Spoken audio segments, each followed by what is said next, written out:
«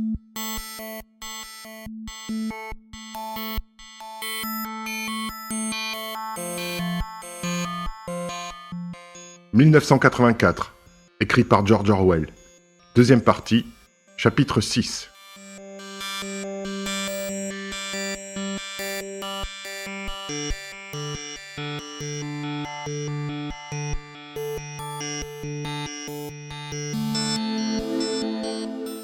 C'était enfin arrivé. Le message attendu était venu.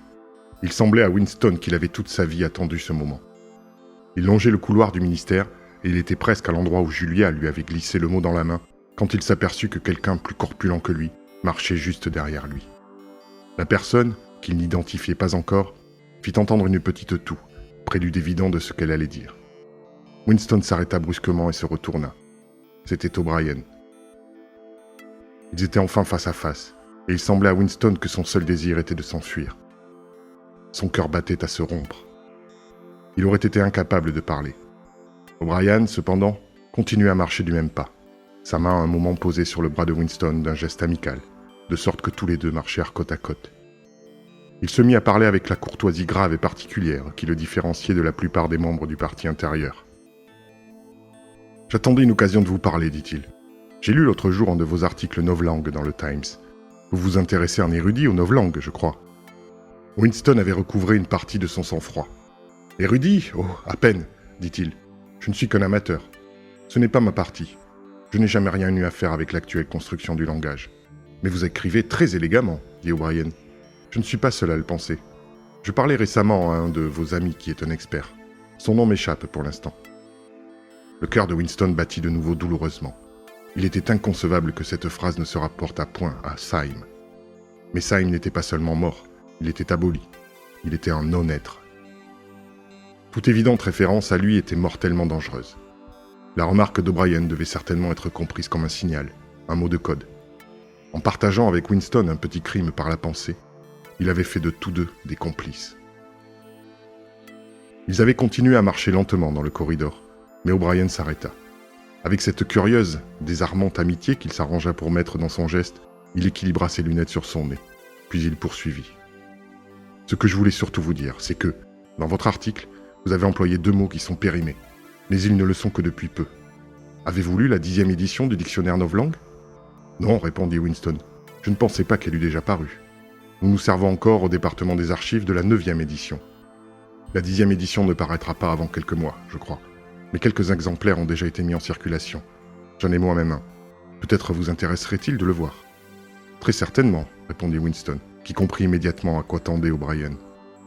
Quelques-unes des nouvelles trouvailles sont très ingénieuses. La réduction du nombre de verbes. C'est cette partie qui vous plaira, je pense.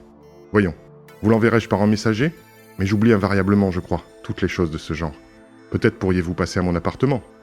Quand cela vous conviendra. Attendez, laissez-moi vous donner mon adresse. » Ils étaient debout devant un télécran. D'un geste désinvolte, O'Brien fouilla ses poches et en sortit un petit carnet couvert de cuir et un crayon à encre en or. Immédiatement sous le télécran, dans une posture telle que n'importe qui, à l'autre bout de l'instrument, pouvait lire ce qu'il écrivait, il griffonna une adresse, déchira la page et l'attendit à Winston. « Je suis d'habitude chez moi dans la soirée, dit-il. Si je n'y étais pas, mon domestique vous remettrait le dictionnaire. » Il partit, laissant Winston avec le bout de papier entre les mains. Il n'était pas besoin cette fois de le cacher.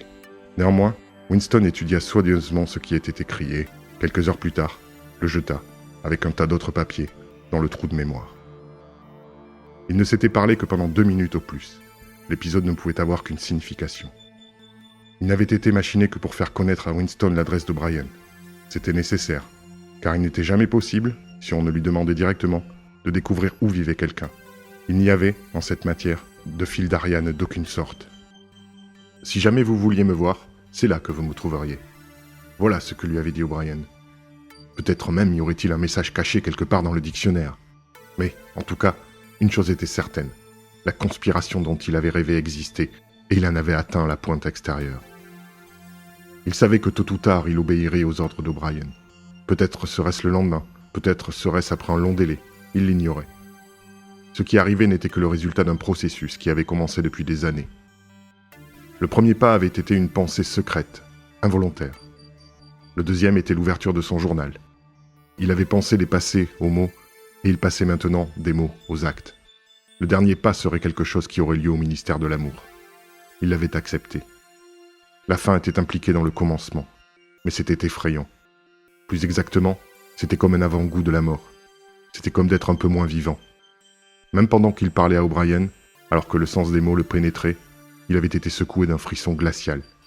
Il avait la sensation de marcher dans l'humidité d'une tombe, et qu'il ait toujours su que sa tombe était là et qu'elle l'attendait, n'améliorait rien.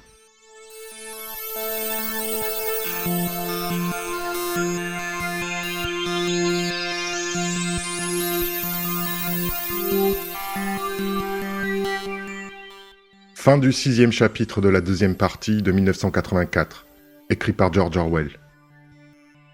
En vous remerciant pour votre écoute, et en vous invitant à vous abonner à la chaîne, afin de soutenir notre travail et d'être averti de la mise en ligne des prochains chapitres.